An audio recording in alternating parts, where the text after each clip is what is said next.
तो मेरे प्रिय छात्रों, आज मैं बताने जा रहा हूँ यूपीएससी। काफ़ी इम्पोर्टेंट से ये जीवन में हम पढ़ेंगे यूनियन पब्लिक सर्विस कमीशन।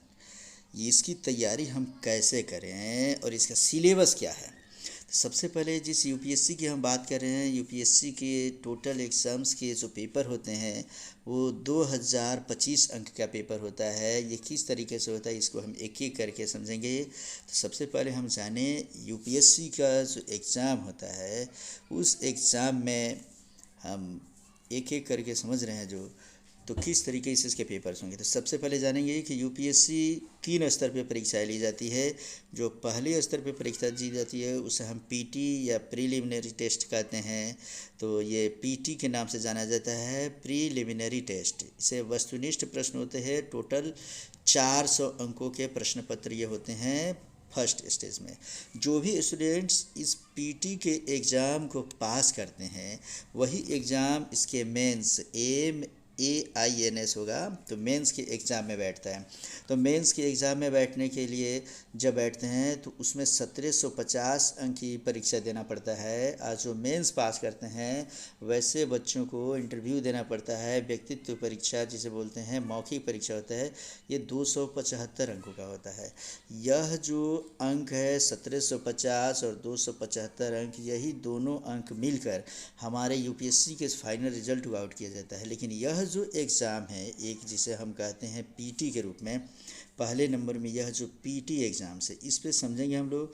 ये क्वालिफाइंग प्रवृत्ति का होता है। इसको क्वालिफाई करने के बाद ही कोई भी स्टूडेंट इसमें से मेंस का एग्ज़ाम या इंटरव्यू का एग्ज़ाम दे सकता है। तो आखिर ये पीटी क्या है, ये 400 नंबर के प्रश्न पत्र जो होते हैं वो कौन कौन से होते हैं, कौन इसका एग्ज़ाम दे सकता है, कौन नहीं दे सकता है, ये सब हम जानेंगे।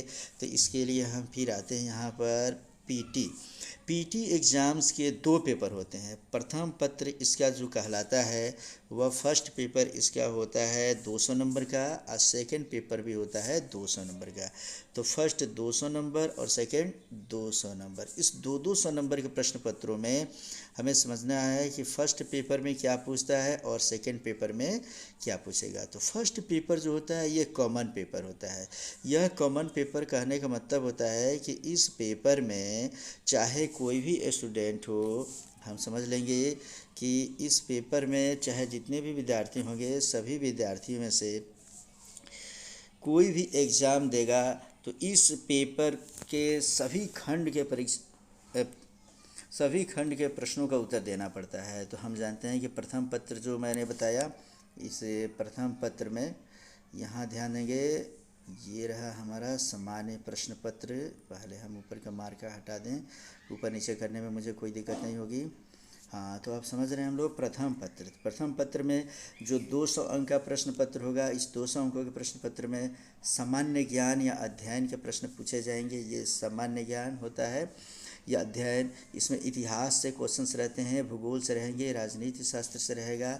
माने सामान्य ज्ञान या सामान्य अध्ययन कहा जाए, इतिहास कहेंगे, भूगोल रहेगा, राजनीति शास्त्र रहेगा, अर्थशास्त्र रहेगा, भौतिकी शास्त्र रहेगा, रसायन शास्त्र से भी क्वेश्चंस रहते हैं। और रसायन के साथ साथ इसमें से हम देखेंगे ये जीव विज्ञान, गणित के प्रश्न भी रहते हैं, तर्कशास्त्र रहते हैं, परंपरागत सामान्य ज्ञान का रहता है, इसे हम ट्रेडिशनल कहते हैं। हम यहाँ लिख रहे हैं परंपरागत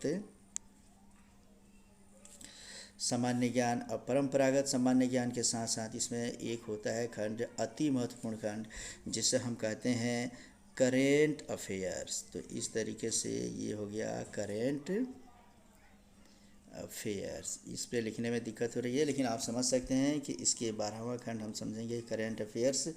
तो 11 नंबर में परंपरागत सामान्य ज्ञान, करेंट अफेयर्स का जो इसका खंड होता है ये काफ़ी महत्वपूर्ण रखता है। यही क्वालिफाइंग मार्क्स दिलाने में काफ़ी ज़्यादा महत्वपूर्ण भूमिका निभाता है। और इसकी तैयारी हमें कम से कम 1 साल पहले से करनी चाहिए। 6 माह पहले का तो निश्चित रूप से देख लेना चाहिए। तो इस तरीके से हमारे जितने ये खंड हुए, ये सभी खंडों को हम एक एक करके पढ़ेंगे और ये सभी मिलाकर तब हमारे एग्ज़ाम्स में पूछते हैं पेपर्स। तो एक हम दुविधा दूर कर दें सबको कि कोई बच्चा कहता है कि हम आर्ट्स लेंगे तब आईएएस की तैयारी करेंगे, कि साइंस लेंगे कि आर्ट्स की तैयारी करेंगे। तो उसके लिए सबसे बेहतरीन तरीका मैं बता दूं कि आप इसमें देखें, सामान्य ज्ञान चाहे वो साइंस का हो या आर्ट का हो सबको पढ़ना है, इतिहास सबको पढ़ना है, भूगोल सबको पढ़ना है, राजनीति शास्त्र, अर्थशास्त्र ये सबको पढ़ना है, तर्कशास्त्र को पढ़ना है, परंपरागत सामान्य ज्ञान सबको पढ़ना है, और उसकी करंट अफेयर सबको पढ़ना है। वो साइंस और आर्ट ये कोई मायने नहीं रखता। साइंस वाले बच्चों को इसमें 3 खंड के प्रश्न हैं, भौतिकी, रसायन और जीव विज्ञान। इन 3 हिस्से से जो प्रश्न पूछते हैं मुश्किल से 10% के क्वेश्चन होते हैं, 10 से 15 ज़्यादा से ज़्यादा मैथमेटिक्स मिलाकर ये 20-25-30% का हिस्सा मात्र कवर करते हैं, उससे ज़्यादा कवर नहीं करते हैं। और ये जो लेवल होता है इसके पूछने का वो मैट्रिक और इंटर लेवल का होता है, मैक्सिमम मैट्रिकुलेशन लेवल का ही होता है। तो इस तरीके से कोई साइंस ले या आर्ट ले कोई फ़र्क नहीं पड़ता है। यूपीएससी की तैयारी के लिए हम किसी भी विषय को लेकर इसकी तैयारी कर सकते हैं। तो आखिर हमें साइंस लेने से क्या नुकसान है और आर्ट लेने से क्या नुकसान है, ये सब चीज़ इसी पे कैलकुलेट करेंगे और आप सोचेंगे कि किसकी तैयारी हम करें। तो यदि कोई स्टूडेंट शुरू से ही अगर साइंस लेता है तो वो ना तो सामान्य ज्ञान पढ़ता है, ना इतिहास, भूगोल, राजनीति शास्त्र, ना समझो कि तर्क शास्त्र, ना परंपरागत सामान्य ज्ञान की तरफ ध्यान देता है, डायरेक्ट उसे फिजिक्स, केमिस्ट्री, बायो पढ़ना पड़ता है। उन बच्चों को इसके लिए प्रीलिम्स के लिए स्पेशली तैयारी करनी पड़ती है, और स्पेशली तैयारी करने के बाद तब उनकी प्रिपरेशन होती है। खैर ये रहा पीटी जो हमने बताया कि साइंस हो या आर्ट्स सबको ये पेपर देना है। अब इसके बाद इसके द्वितीय पत्र पे हम लोग ध्यान देते हैं। सेकेंड पत्र जो होता है यह 200 नंबर का ये भी होता है। तो 200 नंबर का वो और 200 नंबर यह दोनों मिलाकर और पास करना ज़रूरी होता है, दोनों में मिनिमम कट ऑफ मार्क्स लाते हुए। और इसमें से कहता है कि इनमें से कोई एक विषय, अर्थात सेकेंड पेपर जो होता है आपका ग्रेजुएशन में जो विषय रहता है या तो वो लें, और नहीं तो आप जो नहीं हैं ग्रेजुएशन लेवल के में तब भी आप कोई भी विषय इसमें से एक तो चूज कर सकते हैं। जैसे इतिहास ले सकते हैं, भूगोल ले सकते हैं, नागरिक शास्त्र, हिंदी, अंग्रेजी, गणित, उसी में फिजिक्स, केमिस्ट्री, बायो, आप इसमें से कोई भी विषय ले सकते हैं। साइंस का ले लें, आर्ट्स का ले लें, कॉमर्स का ले लें, लैंग्वेज लिटरेचर का ले लें, कोई भी विषय आप ले सकते हैं। किसी भी विषय से हमें 200 अंकों का प्रश्न पत्र तैयार करना पड़ता है। माने 200 नंबर का ये खूब बढ़िया समझेंगे। ये हमने बताया कि 200 नंबर का इसमें से हो गया फर्स्ट पेपर और 200 नंबर का सेकंड पेपर। 200 नंबर का जो फर्स्ट पेपर होता है इसमें ये सभी विषय चाहे हिस्ट्री हो, civics, geography, political science, economics, physics, chemistry, bio सभी विषय मिलाकर पूछते हैं, मैथमेटिक्स तक भी और रीजनिंग तक भी। और इसमें जो सेकंड पेपर होता है वो जो विषय एक ठो आप लेकर बैठेंगे, जो आपका स्पेशलाइजेशन होगा। मानो कि आप इंजीनियरिंग कर रखे हो जी और चाहते हो कि नहीं मैं हिस्ट्री से बैठूँ, तो आप बैठ सकते हो, उसके लिए कोई रोक टोक नहीं है। और आप अगर आईए से अगर आपने पढ़ा है, मान लो कि आईए किए हैं, बीए किए हैं, जैसे हिस्ट्री, सिविक्स, ज्योग्राफी से आप पढ़ें और चाहते हैं कि मैं मैथमेटिक्स से ले लूँ, तो आप बैठ सकते हैं। इसके लिए इसमें कोई रोक टोक नहीं होती है, आप किसी भी विषय को लेकर बैठ सकते हैं। आपकी रियल क्वालिटी क्या है ये जांच करता है यूपीएससी, इसलिए सब्जेक्ट को लेकर आप निश्चिंत रहें। हाँ, एक चीज़ मैं क्लियर कराना चाहूँगा कि यदि हम इसमें से अगर 8 सेक्शन लेकर अगर 12 क्लास से ही मैट्रिकुलेशन के तुरंत बाद 12 क्लास से अगर हम शुरुआत करते हैं तो मेंस में इसकी बहुत सहायता हमें मिलती है। उसके लिए कई पेपर्स ऐसे हैं जिसके स्पेशल प्रिपरेशन की ज़रूरत हमें नहीं पड़ती है, और वो हम देखेंगे आगे चलकर। तो इस तरीके से हम प्रीलिम्स का जो सिलेबस है, प्रीलिम्स का जो रूटीन है उसके अनुसार हमने बता दिया प्रीलिम्स के सिलेबस में कि प्रीलिम्स में हमें सबसे पहले इसमें से ये 400 नंबर का यह जो है प्रीलिम्स जिसे देंगे हम, इसे गौर करेंगे। मेंस के लिए ये जिस बच्चे से मैं यहाँ पे लिखवाया कि तुम लिख दो, उससे मैं लिखवाया तो उसने मेंस का स्पेलिंग इसने गलत रखा है। यहाँ पे MAINS होगा, तो मेंस का स्पेलिंग यहाँ ए होगा, सुधार लेंगे हम लोग। और मुख्य परीक्षा की अब हम बात करेंगे। तो पिट्टी हमारा क्लियर हो गया प्रीलिम्स के बाद। अब आते हैं हम लोग मेंस पेपर की तरफ। तो जहाँ मेंस की बात हम करेंगे उस मेंस में हम यहाँ देखेंगे कि मेंस के लिए, फिर यहाँ हम मेंस की जब बात करते हैं तो मेंस के लिए हम यहाँ देखेंगे फिर यहाँ सुधारेंगे पहले MEAINS मेंस। 1750 नंबर का मेंस का पेपर होता है हमारा, और 1750 के पेपर में इसमें से कई पेपर्स होते हैं जो एक एक खंड के हम पढ़ने जा रहे हैं। तो उसमें से जो पहला पेपर होता है प्रश्न पत्र जैसे 1, 2, प्रश्न पत्र 3, प्रश्न पत्र 4, 4 के बाद हम फिर इधर आते हैं तो यहाँ मिलता है प्रश्न पत्र 5, 6, और ये हो गया 5 हमारा, और ये छठा हो गया, और सातवां। 7 पेपर इसके होते हैं। 7 पेपर के साथ साथ ये 2 अर्हक पत्र होता है 600 नंबर का, जिसमें दोनों लैंग्वेज का होता है, लिटरेचर का होता है, जिसमें एक रहता है हिंदी कंपलसरी है, और इस हिंदी के बाद एक अंग्रेज़ी कंपलसरी है। दोनों 300 नंबर के होंगे, यह भी 300 नंबर का, यह भी 300 नंबर का। अर्थात मेंस का एग्ज़ाम देने वाले बच्चों को ये 2 पेपर देना तो कंपलसरी है ही, और इसमें पास करना भी कंपलसरी है। अगर आप इसमें कंपलसरी पेपर में पास नहीं करते हैं तो आपके रिजल्ट शो नहीं किए जाएंगे, क्योंकि ये भी जाँच नहीं हो पाती है।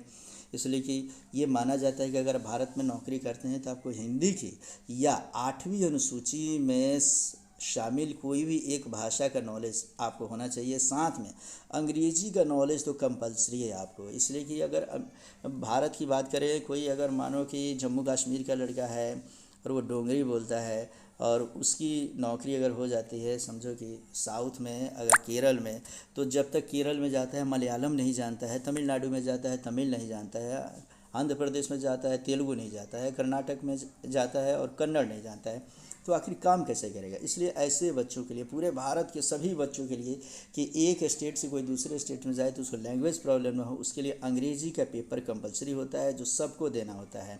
तो ये 2 पेपर, या तो हिंदी रखेंगे आप, और हिंदी नहीं रखेंगे तो 8वीं अनुसूची में शामिल कोई भी जितनी भाषाएं हैं हमारी, वो सभी भाषाओं में से हम कोई भी एक भाषा रख सकते हैं, और दूसरा अंग्रेजी। इस दोनों में पास होना ज़रूरी है। तो इस तरीके से हम ये समझ लिए। अब मेंस जो पेपर्स हैं हमारे मेंस के, उस मेंस के पेपर को समझेंगे हम कि 1750 नंबर के जो 7 पेपर है, इस सातों पेपर में क्या क्या पूछता है। और हम आर्ट्स लेते हैं तब हमको ज़्यादा फ़ायदा होता है, कि साइंस लेते हैं तब हमें ज़्यादा फ़ायदा होता है। ये सब कंसेप्ट मैं इसमें क्लियर कर रहा हूँ। तो सबसे पहली बात जाने कि पहला प्रश्न पत्र जो होता है वो निबंध का पूछता है, यह ऐसे पूछेगा। और ऐसे पूछने का मतलब हुआ कि प्रत्येक सामाजिक हो, आर्थिक हो, राजनीतिक हो, किसी भी विषय पे जो निबंध करके पूछता है वो 250 नंबर का होगा। तो इसको साइंस और आर्ट्स से कोई मतलब नहीं है। आर्ट्स वाले की लिखने की शैली बेहतर होती है, शुरू से शब्दों का संग्रह उनके पास अधिक रहता है, सामाजिकता जुड़ी रहती है, तो इस तरीके से वे अच्छे तरीके से इसको लिख पाते हैं। लेकिन जो साइंस के स्टूडेंट्स हैं वे भी अगर स्पेशली इसकी तैयारी करें तो इस पेपर की तैयारी कर सकते हैं। आर्ट्स वाले को विरासत के तौर पे मिल जाता है आधा, साइंस वालों को स्पेशली प्रिपरेशन करना पड़ता है। तो इस तरीके से ये हिस्सा हमारा क्लियर हो गया। प्रश्न पत्र 2 की बातें करते हैं अब हम लोग। तो प्रश्न पत्र 2 इसका ये भी 250 अंकों का होगा। सामान्य अध्ययन का पेपर होता है, स नहीं सा होता है, इसको ध्यान में रखेंगे हम लोग कि ये सामान्य अध्ययन का क, ये खंड में हम इसको पढ़ेंगे। तो सामान्य अध्ययन के इसमें से कई पत्र होंगे, जिसमें सामान्य अध्ययन क, सामान्य अध्ययन ख, सामान्य अध्ययन ग, और उसी तरीके से हम सामान्य अध्ययन घ और समान, इस तरीके से क ख ग घ 4 पत्र होते हैं जो जीके के पेपर होते हैं, सामान्य अध्ययन के ही होते हैं, और चारों 250-250 नंबर के होंगे। और इसमें से पहला जो क खंड है उसमें भारतीय विरासत और संस्कृति, ये 8 सेक्शन से ही लिया जाएगा। हिस्ट्री की तैयारी जो किया है उसको इसमें लाभ मिलेगा। विश्व का इतिहास, इतिहास की तैयारी जो कर रखा है पहले से, उसको लाभ मिलेगा। भूगोल और समाज, जो ग्रेजुएशन स्तर पे ज्योग्राफी रखा है, हिस्ट्री रखा है, सोशियोलॉजी रखा है, या सामान्य स्तर से पढ़ रहे हैं उसको काफ़ी ज़्यादा बेनिफिट मिल जाते हैं। स्पेशल प्रिपरेशन की कोई खास ज़रूरत नहीं पड़ती है। और लेकिन साइंस वालों के लिए इस पेपर के नया तरीका, नया पेपर होता है उनके लिए, चूँकि फिजिक्स, केमिस्ट्री, बायो के बाद या कॉमर्स के बाद, तो उनको स्पेशल इसके लिए तैयारी करना पड़ता है। लेकिन जो बच्चे इंटर से या 8 ले लिए, अगर वो पढ़ रहे हैं मन से अपना टारगेट बनाकर, तो ये बेनिफिट्स उनको मिल जाते हैं कि उसे विरासती तौर पे इंटरमीडिएट लेवल से ही भारतीय विरासत और संस्कृति, विश्व का भूगोल और समाज, विश्व का इतिहास, भूगोल और समाज, ये सभी की तैयारी उनकी यहीं से शुरू हो जाती है। तो प्रश्न पत्र द्वितीय खंड भी क्लियर हो गया। अब हम आते हैं प्रश्न पत्र 3 की तरफ। तो प्रश्न पत्र 3 जो है ये भी 250 अंकों का होगा, और ये सामान्य अध्ययन ख कहलाता है। शासन व्यवस्था कैसी है, माने पॉलिटिकल साइंस अगर कोई पढ़ रखा है, संविधान कैसा है, शासन प्रणाली के बारे में, शासन व्यवस्था के बारे में, और सामाजिक नहीं बल्कि ये होता है सामाजिक न्याय, तथा अंतर्राष्ट्रीय संबंध जो होते हैं, तो अंतर्राष्ट्रीय संबंध में भी हम देखेंगे कि इस तरीके से शासन व्यवस्था, संविधान, शासन प्रणाली, सामाजिक न्याय तथा अंतर्राष्ट्रीय संबंध, ये चारों पेपर जो है हमारे पॉलिटिकल साइंस के हिस्से को टच करता है। और इस तरीके से यदि कोई स्टूडेंट्स ग्रेजुएशन लेवल पे पॉलिटिकल साइंस रख रखा है, पब्लिक एडमिनिस्ट्रेशन की बढ़िया से तैयारी कर रखा है, तो उसको अलग से प्रिपरेशन करने की ज़रूरत नहीं है। वो गहन अध्ययन अगर वो किया है तो इस सेकंड पेपर माने ख पेपर की उसकी तैयारी काफ़ी बढ़िया हो जाती है। ये भी आर्ट सेक्शन है, तो हम मिलाएंगे। मेरे कहने का मतलब है कि बच्चों को जो डर रहता है कि मैं साइंस लूँ कि आर्ट्स लूँ, तो साइंस और आर्ट्स की दुविधा ना हो। आने वाले समय में आर्ट्स लेने से क्या फ़ायदे हो सकते हैं इंटरमीडिएट लेवल से, वो सब मैं बता देना चाहता हूँ। इसलिए दुविधा ना हो और आप मैट्रिकुलेशन बाद ही अपने लाइफ में क्या बनना है इसका डिसीज़न ले लें। इस पे विशेष ध्यान पे आपको कोई परेशानी ना हो, इसलिए मैं ये वीडियो बना रहा हूँ। नेक्स्ट है, इसमें से अब हम पढ़ेंगे प्रश्न पत्र। इसका प्रश्न पत्र हम पढ़ रहे हैं। ये देख ले इसको कि नेक्स्ट खंड में हम पढ़ने जा रहे हैं प्रश्न पत्र 4। प्रश्न पत्र 4 जो है ये भी 250 अंकों का है और ये भी सामान्य अध्ययन का पेपर है। ये देख लेंगे, साल लिखेंगे, सामान्य ज्ञान है इसमें। और सामान्य ज्ञान नॉर्मल क्वेश्चंस, हमसे जुड़े हुए, आसपास पड़ोस से जुड़े हुए सभी चीज़ों का अध्ययन इसमें करना है कि प्रौद्योगिकी क्या है, प्रौद्योगिकी के बारे में इसमें लिखना है हमें। आर्थिक विकास किस प्रकार चल रहा है, जैव विविधता क्या है, पर्यावरण सुरक्षा तथा आपदा प्रबंधन क्या है। ये सभी खंड ज्योग्राफी तथा इकोनॉमिक्स के हिस्से को टच करते हैं। तो पर्यावरण और ज्योग्राफी प्लस इकोनॉमिक्स, ये 2 हिस्से को अगर हम पढ़ते हैं तो ये ग पेपर भी हमारा तैयार हो गया। तीसरा, ये चौथा पेपर हम कर सकते हैं। तो 4 पेपर हमारा तैयार हो गया। एक निबंध का पेपर और जीके का ये चौथा पेपर। इसमें भी साइंस से हमें कुछ नहीं लेना है। प्रौद्योगिकी है थोड़ा सा साइंस से संबंधित, तो इसको हम आर्ट सेक्शन के तहत ही पढ़ लेंगे। उस प्रकार की कोई इंटरनल चीज़ें हमें साइंस की नहीं पढ़नी है इसमें कि हमें परेशानी हो। तो इस तरीके से ये 4 पेपर की तैयारी हमारी हो चुकी। और इस 4 पेपर के बाद से अब हम बात करते हैं अगले पेपर की। तो 5वें पेपर की बात करेंगे हम। 5वां पेपर जो पूछेगा ये भी 250 अंकों का होगा। हम देखेंगे यहाँ पर 250 अंक का पेपर होगा। 5वां पेपर सामान्य अध्ययन घ कहलाता है ये।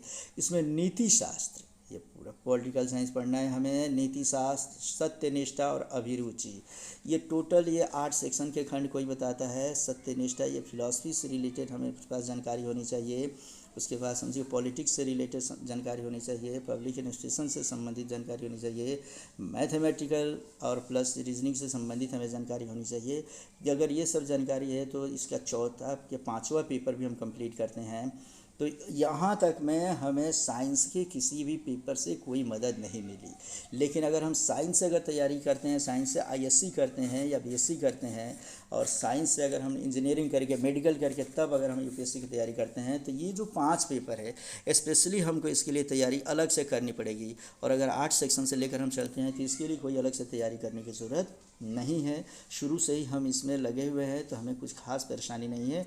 इसको साथ में लेकर चलते हैं। अब 2 पेपर जो इसमें बचता है, वैकल्पिक विषय जिसे कहते हैं, जिसे हम लेना है, कंपलसरी है। 2 पेपर ये सब अपने चॉइस के अनुसार हम ले सकते हैं।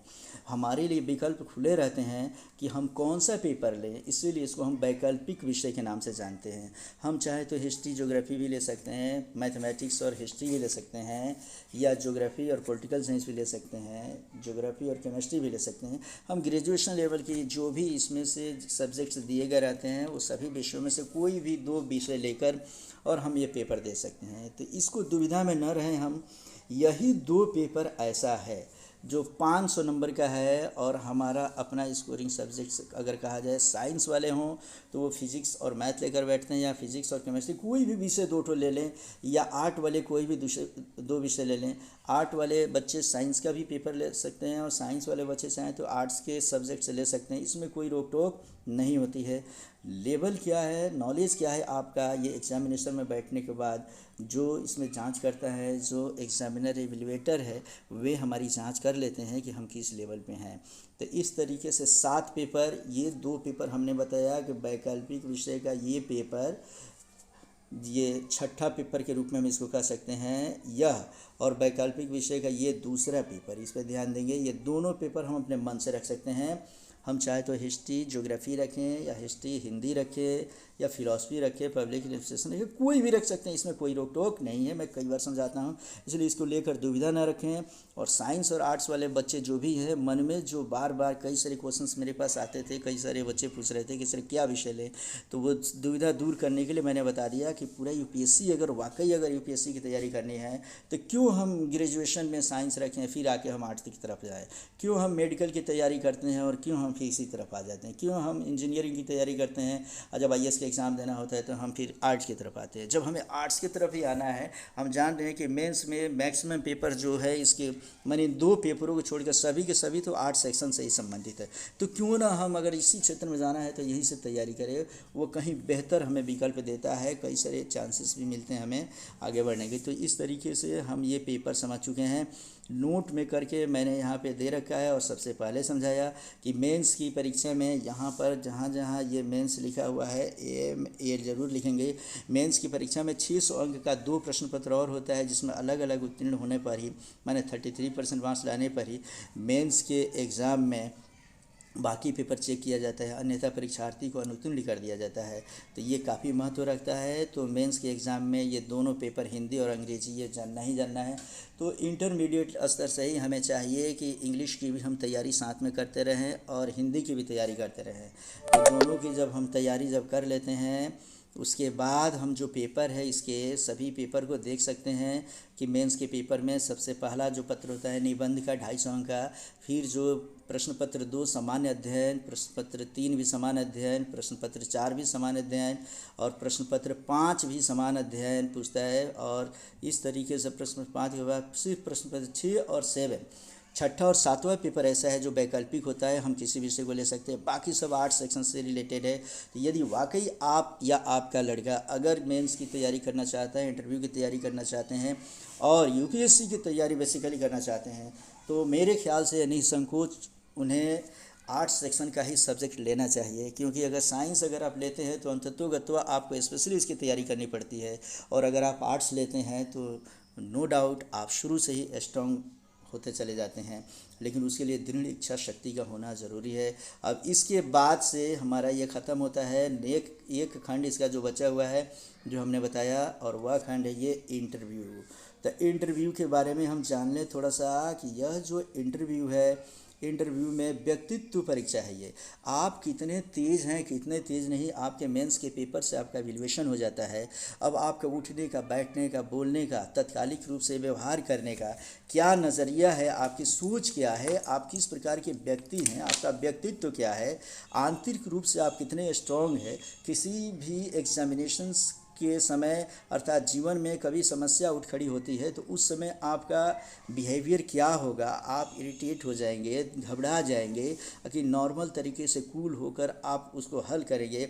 ये समस्त चीज़ों की माने मनोवैज्ञानिक रूप से आपकी जांच कर ली जाती है इंटरव्यू में। तो इंटरव्यू कोई एग्ज़ाम नहीं होता है, शुरू से लेके बचपन से लेके और अंतिम परीक्षा के मेंस एग्जामिनेशन तक माने इंटरव्यू में जाने के पहले तक आपके विचार क्या है, आपकी व्यवहारिकता क्या है, आपने वास्तविक तौर पे जीवन में क्या सीखा है, ये समस्त व्यक्तित्व परीक्षण आपका इसी 1 घंटे के इंटरव्यू में, 1 आध घंटे का जो इंटरव्यू होता है उसमें ले लिया जाता है, और उसी में आपको 275 अंक दे दिए जाते हैं। अब इस 275 अंक पाने के लिए हमको किसी विषय की गहनता की ज़रूरत नहीं है। जैसे कि जान लें कि अगर आप इंटरव्यू में बैठते हैं और आपको अगर 10 क्वेश्चंस पूछे जाते हैं, 10 में से अगर 9 क्वेश्चंस भी अगर आपको नहीं आते हैं तो घबराने की ज़रूरत नहीं है। आपके चेहरे पे घबराहट नहीं दिखनी चाहिए। क्षमा करें महाशय, मैं भूल गया हूँ, या मैं इसको बाद में जवाब देता हूँ, ऐसा करके कुछ भी आप बोल सकते हैं। लेकिन जैसे ही चेहरे पे आपकी घबराहट अगर दिखाई देगी और लगेगा कि आप व्याकुल हो रहे हैं, आप बेचैन हो रहे हैं, तो इसका मतलब कि आप वहाँ पर अपना स्कोर कम करेंगे, स्कोर खोएंगे। तो इंटरव्यू में ये नहीं देखा जाता आप कितने तेज़ हैं, आपका तेज़ी और आपकी इंटेलिजेंसी यह आपके मेंस परीक्षा में क्लियर कर लिया जाता है। यहाँ जो अगर देखा जाता है तो सिर्फ़ और सिर्फ ये देखा जाता है कि आप कितने कूल हैं, कितने व्यक्तित्व के आप धनी हैं, आपकी पर्सनालिटी कैसी है, किसी भी आपदा के समय, किसी संकट के समय आप किस तरीके से जीवन में निर्णय लेंगे। इस समस्त चीज़ों की जानकारी ही इस पेपर में की जाती है। तो इसलिए इंटरव्यू की तैयारी अगर कोई ये सोचे कि हम मेंस के बाद करेंगे तो वो गलत सोचता है। हमें मैट्रिकुलेशन के साथ ही जैसे ही पढ़ते हैं यहीं से इसकी तैयारी शुरू कर देनी चाहिए। और इस तरीके से हमने आपको बताया आज के डेट में कि यूपीएससी 2025 अंक का जो पेपर होता है उसमें से 1750 अंक का मेंस और ये इंटरव्यू मिलाकर आपके पेपर्स हो जाते हैं कुल 2025 अंकों के। 400 नंबर का जो पेपर होता है शुरुआती दौर का पीटी में, जो पहला पेपर सबके लिए कॉमन होता है, दूसरा पेपर जो एक विषय लेकर बैठता है उसके लिए मात्र रहता है। तो हमने पीटी और मेंस बता दिया, इंटरव्यू भी बताया। अब भी इससे संबंधित यदि कोई दिक्कत होती है तो आप हमारे व्हाट्सएप नंबर पे कॉल कर सकते हैं। व्हाट्सएप नंबर मेरा याद रखें, मुझसे पूछ सकते हैं 9801466165। ये नंबर रहा मेरा व्हाट्सएप नंबर। आप पूछें, समझें और मेरे अनुसार आप अगर मैट्रिक का एग्ज़ाम दे रहे हैं या दे चुके हैं तो यहीं से शुरुआत करें और साइंस और आर्ट्स की जो दुविधा है इस पेपर को देकर आप मन से दूर करें। और इसीलिए मैं कहता हूँ आइए शुरुआत करते हैं मैट्रिक और इंटर से ही यूपीएससी का। अगर आपने जीवन में यूपीएससी नहीं किया तो कुछ नहीं किया। इसलिए जानें, समझें और अभी से लग जाएं यूपीएससी की तैयारी के लिए। Best of luck.